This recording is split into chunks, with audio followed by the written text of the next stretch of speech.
A shocking new study by the American Civil Liberties Union has found that more than 3,200 people nationwide are serving life terms without parole for nonviolent offenses. Of those prisoners, 80% are behind bars for drug-related crimes. 65% are African American. 65% are African American. 18% are white, and 16% are Latino. For stealing a $150 jacket. And that $150 jacket got him life in prison. Another person profiled in your report, in the ACLU reporter, Sharonda Jones. She was sentenced to life for conspiracy to distribute crack cocaine when she was a 32-year-old mother with a 9-year-old daughter. No prior arrests. No drugs were found on her. But her supposed co-conspirators testified against her in exchange for reduced sentences. In this clip from the film The War on Drugs, she talks about being separated from her daughter. Sharonda Jones. Jennifer, tell us more about her case. Well, Sharonda was caught up in a massive drug sweep in a majority white town in Texas. Over 100 people were arrested, all of whom were black. Chuck Norris participated in some of the arrests. Sharonda had no information to trade for a more lenient sentence, and the judge was required to sentence her to life without parole, objected to the sentence, but so he had no choice. Nothing on her. But they had nothing but one wiretap. What happened was a couple had been arrested on drug charges and began cooperating with the feds as confidential informants. And from there, started implicating others in the community. They called Sharonda and said, hey, do you know where we can get some drugs? The wiretap caught Sharonda saying, let me see what I can do. That was the extent of the evidence against her. Could you talk about the racial disparities that your report highlights? They're really amazing. I mean, everyone knows that African Americans and Latinos are disproportionately incarcerated. But in terms of these life without parole sentences, the amazing percentage of African Americans specifically, in states like Louisiana, 91% are African American. The racial disparities are staggering. Obviously, as you said, that blacks are treated disparately throughout the criminal justice system. But what we found was that in life without parole sentencing for nonviolent crimes, those disparities are even more marked. Nationwide, 65% of people serving these sentences for nonviolent crimes are black, 18% are white. In the federal system, blacks are 20 times more likely to be sentenced to life without parole for nonviolent crime. In some states, it's even higher. In Louisiana, where 91% of people serving these sentences are black, they're 23 times more likely. In the federal system, Latinos are 5 times more likely to be sentenced to life for nonviolent crime than whites. Greetings from the east to north to south. And this wicked as West. The topic, injustice system. The questions, why you think DEI must go, but this justice system can stay. Let's get into it. I am your host. I am the one. Okay, you know, lately I've been hearing a lot about DEI. And your president saying it must go. It's not fair. Get rid of it. It must go. He said he wants the best qualified people for the job. But you ever notice the criminal justice system has been unfair for so long, but somehow that can just stay. It can stay. Nothing to see here, no problem. It is a sad state that we must live through in America. America want to destroy things that don't need to be destroyed. Because as we know, DEI never benefited black people. We all know that. And we all know who DEI benefit. And her name is Mrs. Charlie. For you younger people, just look it up. That's exactly who it benefits. But it amazes me how aggressively they go after things that don't need to be tampered with. Leave it alone. I don't really give a damn whether you get rid of DEI or not. But the point is, they like to focus in on things that they think benefit black people. But you have a criminal justice system that is wicked as all hell. You got people serving time for things that they should not serve a lot of time for. But somehow this injustice system keep them locked up. Now, when Donald Trump got in office, he immediately used his power of pardon, whereas Obama did not. Sorry. Now, one thing I do know is this criminal justice system here in America need to be really overhauled, but they won't do it. They simply will not do it because they like it exactly the way it is. This system is so unjust. But these good Christian, wait a minute, hold on. These good Christian people right here, they have no need to change it, none. There's a major problem with it, but they don't want to change it. But somehow DEI is a problem. Somehow affirmative action is a problem. That's another thing that really didn't benefit us. Health insurance, universal health insurance is a problem. If you know the history of universal health insurance, the only reason why these people didn't want it, because it would benefit us. So they decided they didn't want it. Let me show you another clip. Let me show you something. I'll be back. So the avenue for this to be changed is legislation? There are very clear avenues for change. These sentences are really symptomatic of the larger problem of excessive sentencing in this country. Many, many, many more thousands of people are serving excessive sentences that are disproportionate to their crimes. And they're all the result of the 40-year war on drugs and tough on crime policies, such as mandatory minimums and 3 strikes laws. We simply need to repeal the laws that led to these sentences. And that with growing national consensus across both sides of the political aisle that mandatory minimum sentences, for instance, are a travesty of justice, this is quite possible. There have been 2 bipartisan bills introduced in Congress that would somewhat reduce the reach of mandatory minimum sentencing laws. But also, as I mentioned before, President Obama, who has the worst pardon record of any modern president, he's pardoned 5 turkeys and commuted the sentence of only 1 prisoner.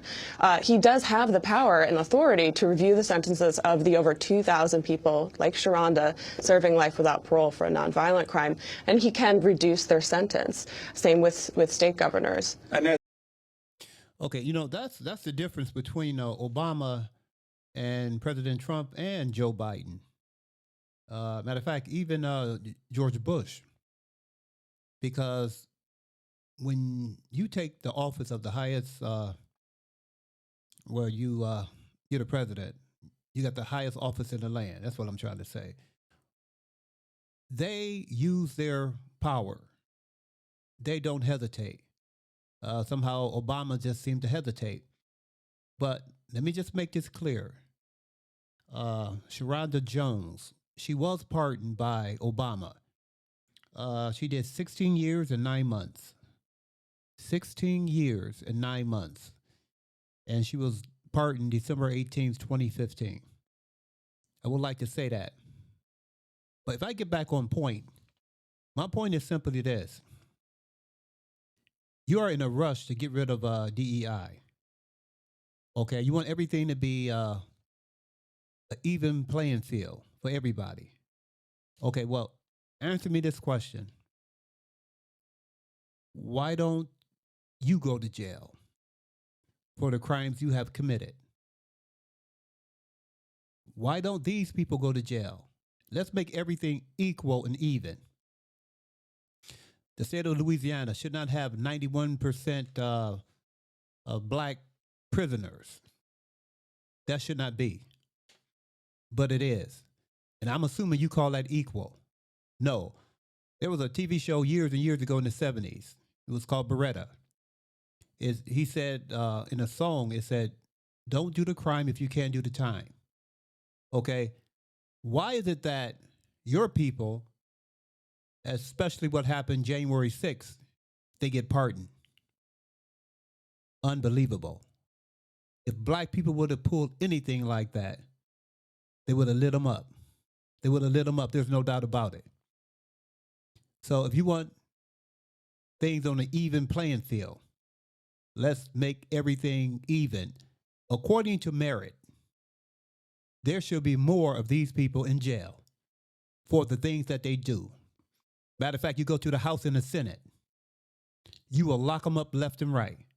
But somehow they come in with $13.12 in their bank account and leave out Nancy Pelosi, $180 million? $180 million? And she got that fair and just. She acquired that type of money legally. Give me a break. If you want an even playing field, let's get rid of DEI. Let's start putting people in jail or in prison on an equal, according to the law basis. You will empty the House and the Senate and the office of president. Let me move on. Here's the next clip. Good evening. We're coming on the air with more breaking news on this historic day. On the evening of his inauguration, President Donald Trump not wasting any time getting down to business. He has just returned to the White House and is signing a series of executive actions in the Oval Office, where he is pardoning some 1,500 January 6 rioters who have been convicted for participating in the attack on the Capitol 4 years ago.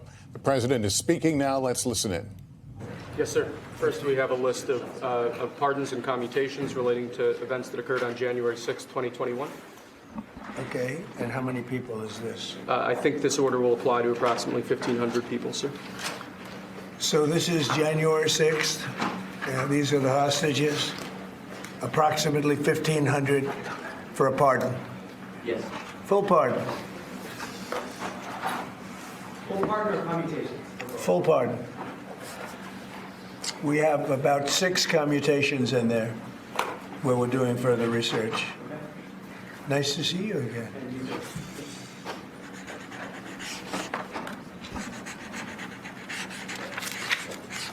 So this is a big one. Anything you want to explain about this? We hope they get them. We hope they come out tonight, frankly. They're expecting it. Approximately 1,500 people. Six commutations. Were there any cases you did not commute or pardon of people? We're looking at different things, but the commutations would be the ones that we'll take a look, and maybe it'll stay that way, or it'll go to, full pardon. And the order does require the Bureau of Prisons to act immediately on receipt of the pardons and commutation orders. Sir, this is a... You know what? DEI is so terrible. He wants DEI gone, but somehow this is okay. He wants the best possible people for the job based on what? Merit. Now, wouldn't you say people that commit crimes, especially the crimes of January 6th, wouldn't you think those people should go to jail? If it's based on his same ideology, right? Based on merit. Now, they have merit enough to go and break into, I think that was the Capitol building. Okay, based on merit, because they did it, right? Perfect people for prison. I mean, wouldn't you say? Based on merit. You ran through security. A couple people died. Okay, that's based on merit. Your merit have landed you in prison. Those are the exact things that it would take to go to jail based on merit. You broke the law. I mean, it's based on merit. You did a great job. You want good people, as you always say, we want the best of the best, good people. Those was the best of the best, perfectly in line, the things that they have done according to the law. That means the law was broken. Perfect. The best people to go. But somehow you get pardoned. No. when you live in a lawless society and you know there is no penalty for what you do, you're going to keep doing it. If you play football, you'll know. If he's not going to throw the flag, why not? Just keep doing the same thing you have been doing. It only makes sense. But this is ridiculous. There's something wrong with DEI, but the same ideology don't apply for breaking the law. It makes no sense to me. You say you want the best people to work in these whatever field that they need to work in. You want the best of the best based on merit. Maybe I'm not explaining it right. Based on merit, they deserve to go to jail. Let me conclude. Final clip. An NBC News senior Washington correspondent, Hallie Jackson. First of all, Kristen, no surprise. We knew it was likely he would do this, but 1,500, that's virtually everyone. It's virtually everyone, Lester. I believe there were 1,600 people total who had been convicted of crimes on January 6th. It's important to note 172 of them were convicted of assaulting police officers, so we'll have to see if anyone on that list is accused or pleaded guilty to assaulting police officers. We will also look to see, it appears at this point, that it will include former Proud Boys leader Enrique Tarrio. According to his lawyer, his client is currently being processed for release from federal prison because of this action by President Trump. What's important to remember about Tarrio, he was sentenced to 22 years in prison for seditious conspiracy. He wasn't there on January 6th, but he was charged with planning the attack against the Capitol. This is part of what candidate Trump campaigned on. He said that he would pardon those who were convicted on January 6th. I have to say, of all of his policies, this is not a popular one. According to recent polling, 2/3 oppose him pardoning those who've been convicted of crimes on January 6th. One thing I can assure you of, this will not end well. I can assure you of that. Let me leave you with this quote, but be sure your sins will find you out. Whatsoever a man sow, that he shall also reap. I am your host. I am the one. Thank you for watching.